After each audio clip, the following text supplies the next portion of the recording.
Again, this session is wrapped around somewhat of the hot ones. We call it the hot seat challenge. We have Ron Senderovitz from Wing Security. We're going to have wings and hot sauce. And I'm going to actually hand this over to Rick Doten first because we gotta try it and then question. Right. So, You gotta do it under stress, right? Yep. Okay. So the first sauce is the classic. Every single season starts with the classic. This is one of Heatness's main sauces. They derive it themselves from local source. And so this is the most mild one. This is like the Tabasco level.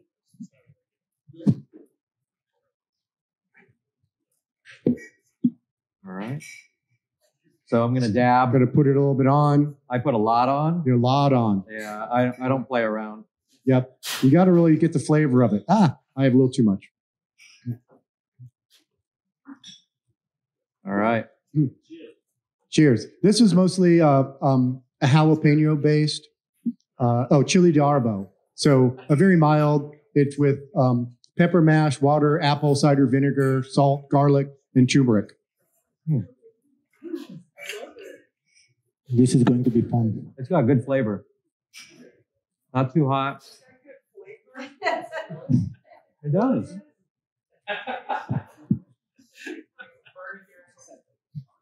All right. So Ron, with your extensive run at Intel and leading large divisions in compute and mobile, how have you seen the intersection of physical devices, applications, and AI playing into how security professionals, such as the individuals out here, detect and protect against threats? That's actually a good question. And I want to tell you a personal story. It's a confession inspired by the hot sauce. I'll tell you 3 things about myself. First, I'm a very ambitious person. Second, I'm a very hard worker. And third, I have a very thick Israeli accent. And I've been pretty successful in my career. Thanks God, I've become a second-level VP at Intel. I was overlooking a product line of $20 billion, the laptop CPU, product management. And I've been the security team worst nightmare. This is the face of your insider risk, the negligent risk. I wanted really to be high achiever. And in Intel, if you don't communicate flawlessly, you're out. So if you hear my accent now and you say, okay, barely understandable, you should see my writing. No paragraph without a spelling mistake, let alone grammatical mistake. I had to use Grammarly. And Intel SSO blocked Grammarly. So as expected, right, as many of you would do. They didn't tell me it's forbidden, they just blocked it. So what did I do? I used Grammarly.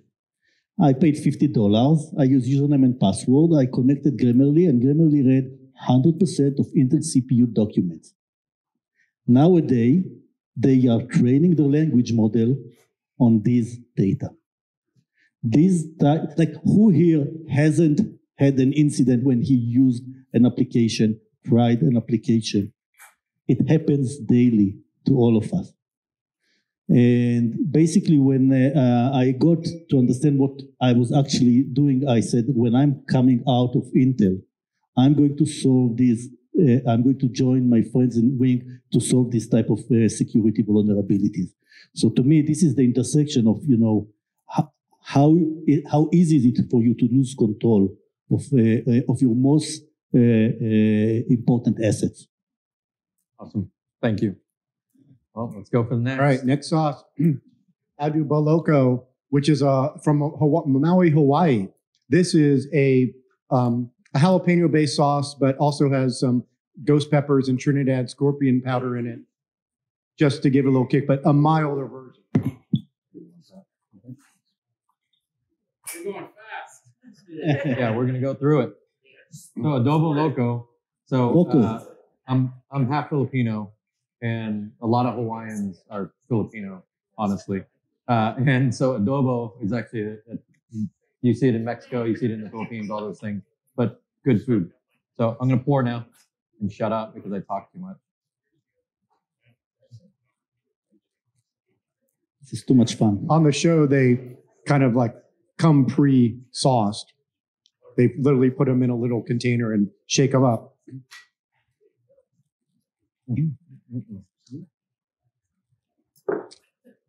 Very bright, contains island flavors. Yeah, you got that island flavor to it. It's a little spicy, a little bit more kick Yep. than the classic. Moving up a little bit. Bright. Right. Yeah. Back kick at the back of the mouth. Yeah. Still digestible. All right. So I can still speak. So second question. This one's a little bit more of a layup for him. But as I was looking, kind of researching Ron, he's got some fascinating things that he's interested in, a lot of different things. So you took an epic RV trip to Alaska. This was 67 nights from California to Alaska. What prompted such an adventure, and what was your most memorable experience on that journey? This was a marriage test. Intel, one of the benefits of Intel is you can take sabbaticals. And one day, over beer, I'll tell you how I negotiated that sabbatical. But the story was, and typically when you get to the point that you want to reconsider where you go next, you take your sabbatical to think and reflect. Okay, so we bought the RV for COVID. Okay, so we moved to the US 2017. We've just become so we bought the RV, and when I lived in Israel for the practical life of myself, I was all the time on airplanes. So my wife and she said she's a single parent with 2 salaries. And now suddenly we took the RV and we drove 67 nights, only me and her, in a 23 feet. It was survival test. I can tell you that was the best decision of my life. I admire nature, I admire the outdoors, and I admire the great music we were hearing throughout this. And I want to tell you something, the road to Alaska is more beautiful than Alaska itself. And I have a blog, you can look it out day by day of my trip, and I'll be happy to share more. But by the way, that was the point where I was doing all of this reflection and say, this is the face of your security biggest nightmare. It's time to do something about it. No, it's really fascinating. If you have a chance, do get the website for his blogs. He literally documents every single day for 67 nights. And so you can see the things that he saw, but then I would imagine I didn't read all of it because that was a lot of reading. But I'm sure there's things about you and your wife and struggles and things of that sort at certain points. And obviously some of by the way, one little story. The biggest crisis was I had a season ticket to the Golden State Warriors, and we were somewhere in Alaska, and I saw that there was a game. We were afraid that there was going to be a game 7 when they played Boston. Congratulations to Boston for winning yesterday. But if there was a game 7, I had a flight ticket from somewhere, nowhere to see the game and back, and that would have been the end of my marriage. Thanks God they won in 6. Awesome. Well, all right, moving on. The spicy shark. Spicy shark. Interestingly, the first ingredient is coconut milk, apple cider vinegar, water, mango, and then we get to ghost pepper. And has a bunch of other really interesting. I think we're getting to the real thing now. Yep. Yeah, you can see the other one had a long linger, kind of slow burn. You're feeling that? Yep. This one, so you may not be so generous, Eric, as we're getting a little hotter here. We're the kids version. But I take risks here. Yeah. There you go. Okay.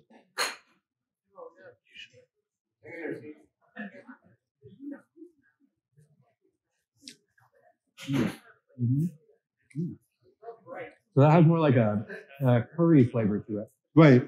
It has a lot of, it's garlic, sugar, sweet potato, pineapple, maple syrup, sunflower oil, tamarind, cumin. Let me translate to you. Coriander. This was the inside the risk. Yeah, it gets in, you feel nothing.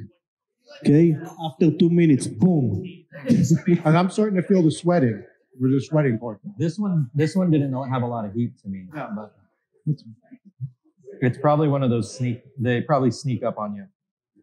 So with SSPM being a very crowded space, so SaaS security posture management being a very crowded space, where do you see the biggest gap in the solutions that are in SSPM, including at Wing? It's a really great question. I think there are two levels of gaps. First of all, many people say SSPM. What do you hear when I say SSPM? Anybody? What do you hear? What is configurations? Most people attribute SSPM to configuration because CSPM is a configuration. But SaaS actually is a lifecycle program that needs a lot of depth. It starts with risk management. Like how many SaaS applications? It's getting to me now. Yeah, It's a delayed reaction, yeah. I'm telling you, Delayed reaction. this is a delayed reaction. How many SaaS applications are out there? Who knows? Throw a number, Guys, I'm eating hot sauce, you throw a number. 2,000. Okay. Our reputation database indexes and track risks for 350,000 different SaaS applications. How many of them are used by your organization? Who knows? I'll ask, how many applications are used by a typical employee?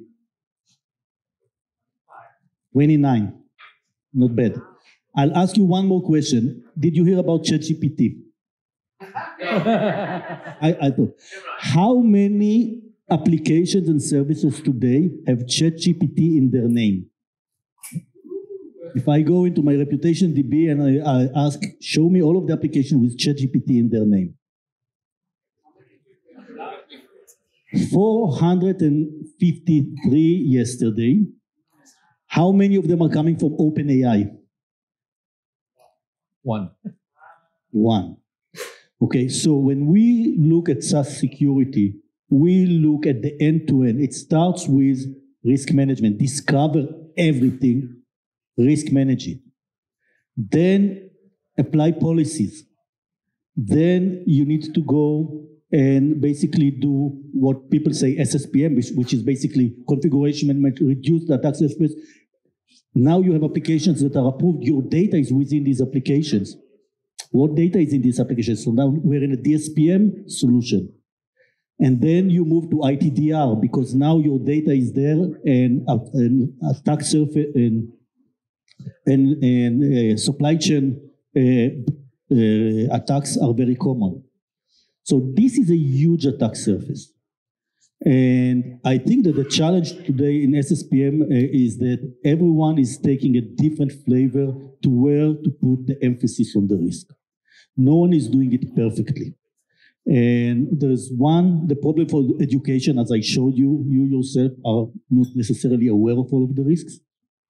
And the second one is some are doing configurations, some are more in ITDR, some are more in discovery. Everyone is doing something that is their strengths, and you need to come a little bit more educated on what is the use case that applies to you most to choose the right solution for you. So I think we're just not perfect. Yep. And there's going to be a platform, okay, and we're going to continue innovating based on where we are focusing, and we'll talk about it later. Yeah, no, I appreciate that. Okay, so now we have the Widowmaker, the bomb. Yeah. 24 seasons, the bomb has been in the number 8 spot in the top 10, in the 10 of the hot ones, because it has no redeeming value whatsoever. It tastes like nail polish remover. Be very gentle on that. I just warn you. And it has these have really good flavor. And particularly we get to this one was actually number 9, which is why it's ahead. But this is more obnoxious. I'm already sweating. Just because it really just, has no, I mean, I don't know why it tastes so bad.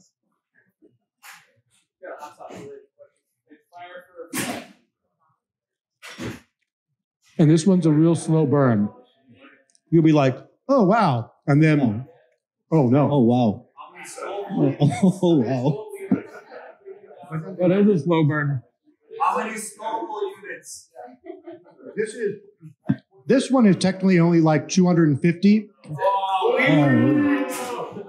but it tastes like, you come try it. It tastes like crap. How about the last one? How many scalables? Well, this one's definitely in the 900,000. Oh, that is a slow burn. But this one really tastes good. This was watermelon ghost pepper. This was really nice. Oh, he gets an easy question on this one. Oh. All right, that hit my third one. All right. I'm speaking like this now.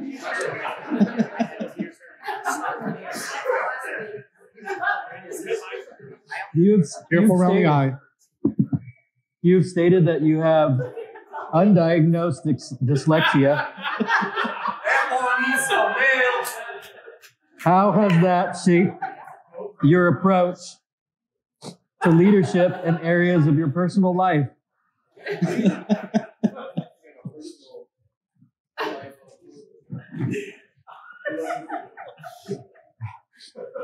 Did you get that? Yes, I think he asked how my uncategorized dyslexia impacted my leadership style. We're in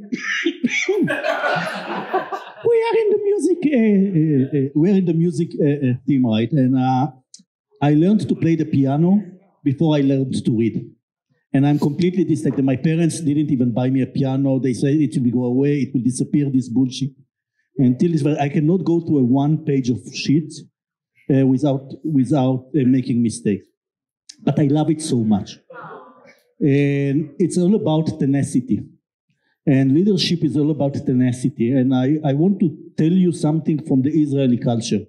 What is the difference between, Israeli people sometimes are known to be stubborn, right? Have you heard that? No, never. What is the difference between stubborn and tenacious? Grit. Say again? Grit. Almost. The answer is result. If you've been stubborn and successful, you've been tenacious. And if you've been stubborn and failed, you've been stubborn. Okay?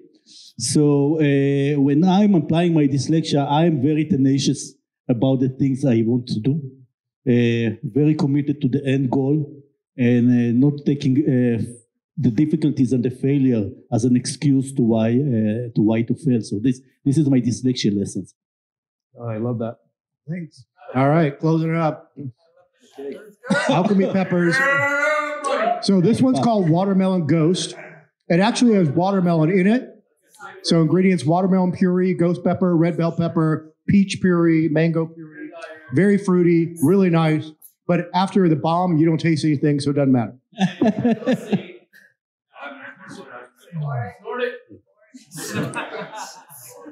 I almost want to say no video photography of this one. So. Please do. Oh man, he's serious. That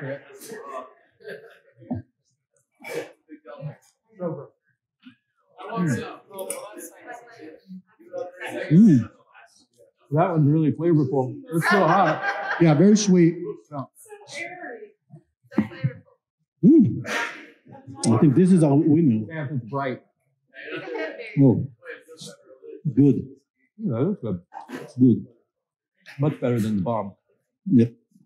In your experience in large enterprise, so this is for the practitioners because you were effectively doing that at Intel. How did you go about embracing disruptive technology and gain support from your leadership to adopt these forward-leaning solutions? Okay, so I've spent all of my career in tech, and disruptive technology, I never got a kick from the disruption of the technology for the sake of technology. My mantra to every team I worked with was there is no win without the business win. If I cannot translate the technology that we're creating to a business win, it's not worth doing. Again, it's worth doing, but not what I like to do. Then go to the academy, and I respect research, and there are places where you do technology for the sake of technology. But where in the business environment, if I cannot translate that to a business win, it's not worth doing. So I'll tell you, Eric, from COO of Wing Security, which we're probably one of the younger and more disruptive SaaS security. I'm specifically not saying SSPM, I'm saying SaaS security that includes SSPM platform. I'm, as a COO, looking at only 3 KPIs. Do you want to guess what are the 3 KPIs I'm measuring for my company? Okay, number 1 is easy, guys, it's easy. I hate it also. What's the first one? Yeah, revenue. Okay, if I'm not able to sell you anything, I don't have any right of existence. Fire me. What's my second KPI? Okay, my second KPI actually, because I know where the market is in maturity of SaaS security, and because we are targeting, again, as ourselves, overloaded security teams. Okay, so we know people don't have 2 people to put on SaaS security. I measure how many hours a week you're using my system. And the answer needs to be smaller dramatically than 2 hours. Okay, so no more than 2 hours a week to fly through your SaaS security. What's the third one? The third one is I want to make sure that you are not using my system so little because you don't care. So the third one will be what is the retention rate. And since inception of the company by Galit, who's an amazing, she's an amazing leader. She has only 4 presidential awards for the security of Israel in the cyberspace. And since the inception of the company, we lost 2 customers. One is a Chapter 11 customer, and another one is got acquired by Palo Alto. So if I'm able to sell you something and I am not putting a lot of burden on you using it, and customers see value in renewing it, I know that we are on the right path, okay, to deliver you value. So to me, no win without the business win is my mantra. Awesome. I appreciate this. And last thing before we close out, and thank you again, Rick, for being our host. And I guess we have extras here, so come on up afterwards and try it if you think you're so bold. So the last thing is, tell the people about what Wing is working on currently. Okay, so we are working on our mission to ensure that you don't need to compromise SaaS security. This is the next big thing in cloud security after platform infrastructure as a service and platform as a service. And CNAPP was very well developed. But the SaaS security is like you closed all of your firewall, but you opened all of these ports to the internet, and you put all of your data in these applications, okay? And you don't manage them. So the key thinking is when we are looking at like mid-market is only 150,000 businesses in the US. Small market is another 250. And frankly, I always believe that simple wins, even with big corporations. So it's targeting the overloaded security team. What we excel at, we really excel.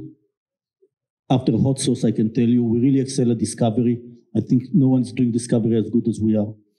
We are making sure that we have a quick TPRM for you for all of the 300,050 applications.